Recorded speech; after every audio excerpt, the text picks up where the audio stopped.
When you think of Nick Faldo, maybe you think of the guy who commentates on the golf, or maybe you're aware that he won 6 majors, but you might not know his full story. And I think Nick Faldo's story is one of the ballsiest stories in golf. Faldo was a good player when he got on the European Tour in the 1970s and actually made the Ryder Cup team as a 20-year-old, which made him the youngest ever player at the time. Despite some early success, Faldo started to develop some doubts about himself. He got himself into contention at a few majors, but every time he did, he completely collapsed. The media started calling him Faldo, which is a pretty nickname if you ask me, but you get the point. One particularly bad round at St Andrews brought everything to a head. Faldo was tied for the lead with 9 holes to go in the 1984 Open, and he completely crumbled on the back 9, falling to 8th place. Faldo said to himself after that, "You haven't got it, mate." You might think the problem was purely mental, but he knew different. He knew that his technique was flawed, and although he could get away with it against lesser players to win European Tour events, swing wouldn't hold up under pressure to beat Seve, Nicklaus, Tom Watson down the stretch in a major. He decided to take a massive gamble. In that time, he had just met an up-and-coming South African swing coach called David Ledbetter, and together they started discussing the idea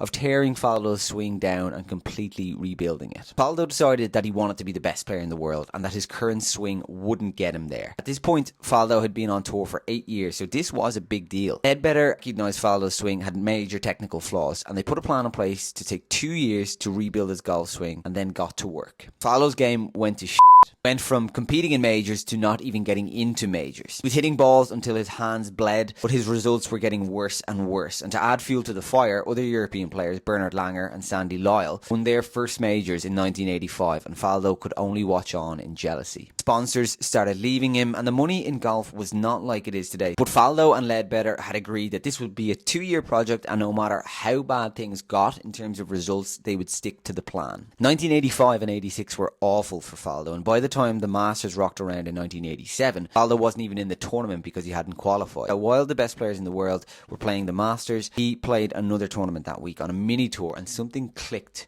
marked the start of his comeback. The time the Open came around in Muirfield in 1987, 3 years after that collapse at St Andrews, Faldo's game was back. He entered the final round 1 shot behind Paul Azinger. Faldo parred the first 17 holes of that last round, and he stood over a 5-footer on the 18th for another par that would win him the Open. When the putt dropped, you can see the relief in his face. It actually looks like he was about to get sick from the nerves. 18 pars in a row to win the Open. Faldo went on to win 6 majors, making him the best European golfer of all time, unless you count Harry Vardon, but that's a story for another day. Faldo could have settled for being a solid player, winning on the European Tour, and maybe he would have even won a major had he not rebuilt his swing, but he certainly wouldn't have been the best European player ever if he went with the safe route, and I think that's pretty ballsy. Like this sort of weird golf history stuff, then feel free to follow.